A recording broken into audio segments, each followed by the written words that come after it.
Many people suffered under the terrible crimes committed by Stalin and the communist leaders in Russia, for example, the people in the Baltic states. Germans need to be aware of their responsibility for the unique event that was the Holocaust, also in the future. Also, coming to terms with the past is one of the most challenging tasks for nations like Germany with such a terrible history. And please remember, we had two dictatorships in Germany, one before and during the Second World War II, and one after it in East Germany, in the territory occupied by the Russians. After World War II, a period of Cold War began between the powers of the Western Bloc, as represented by the North Atlantic Treaty Organization, NATO, and the powers of the Eastern Bloc. A lot of communication on both sides at that time were shaped by ideologies. But at the end of the day, you could say that the US, Great Britain and France were striving for a free world with free markets. The Soviet Union, with its dictator Stalin and its socialist satellite states,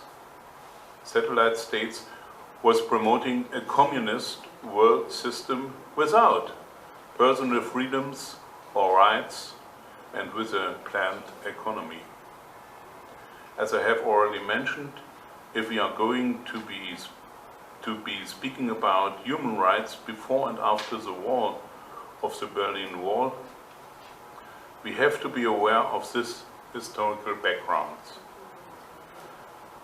There was less legitimacy on the eastern side compared to the free world in the West. That is due to the fact that human rights were not protected by the Soviet Union and its socialist satellites. Rather, in that part of the world, elementary civil rights and liberties were heavily abused by state authorities. Not all communist countries might be seen very much as being totalitarian states, like Germany under the Nazi dictatorship or China under Mao. But the German philosopher Peter Sloterdijk made a disturbing statement with regard to the NS terror regime, which was responsible for the murder of over 6 million Jewish men, women and children, as opposed to communist countries where dozens of millions died in China and the Soviet Union alone. I quote, "The ideology of classes called Marxism and Leninism and Maoism came at a far higher price than the ideology of races." Nowadays, we certainly cannot take it for granted that our understanding of human rights is accepted throughout the world. On the contrary, that understanding is much more at risk than it was 20 or 30 years ago. This is all the more true when hardly anyone dares to openly address this issue. But the basic approach is actually quite simple. Successful human rights policy is about translating a fantastic idea into reality.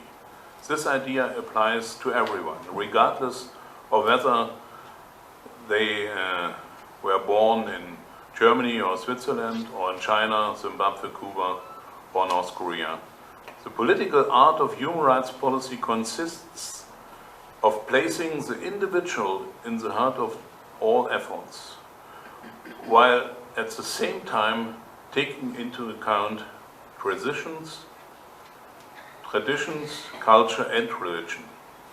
This is often particularly difficult when persuasive arguments are put forward by those who consciously disregard human rights for the sake of showing their own power.